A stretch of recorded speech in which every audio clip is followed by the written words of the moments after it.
Good evening, everyone, and welcome to this ABC 36 News Update. I'm Tom Kenny.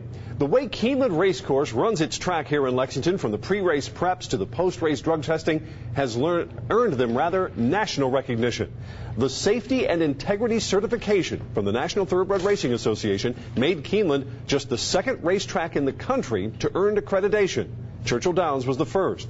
Members of the NTRA spent last week at Keeneland conducting their on-site inspections. They studied everything from the pre-race preps to the race itself to the winner's circle and post-race testing for performance enhancers.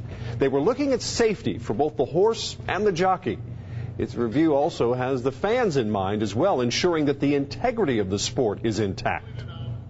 The people that come out here and wager on these sports, this sport, have to know that it's all on the up and up.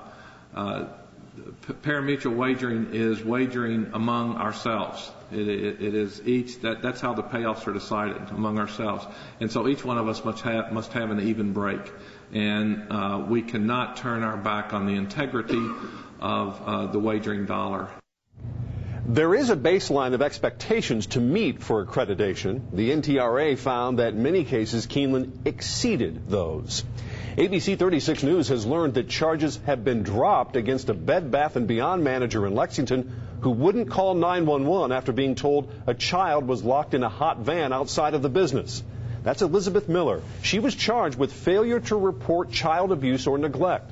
Police say she didn't call for help after she was told by customers that a child was in the car in the parking lot, saying that she wasn't allowed to get involved in incidents in the parking lot. Her lawyer argued that the law was just too ambiguous, and today a judge dropped the charges against her. 2 Florida escapees may still be in this state. A Shelby County woman told police one of these 2 men, Donnie Ray Brown, Timothy Fletcher, stopped at her home this morning to ask for directions to Eminence, Kentucky. The 2 men were last seen in Monroe County, Kentucky, after breaking out of jail on Wednesday. Kentucky's unemployment rate continues to go up. It's the highest level in 25 years. In March, it was 9.8%, up 0.5% from February. To put that in perspective, about 3,000 more people are now without a job from one month to the next. It's still lower than it was in January of 1984. That's when the state's unemployment rate hit 9.9%. Now, how does this stack up nationally? According to the U.S. Department of Labor, the jobless rate nationally is 8.5%.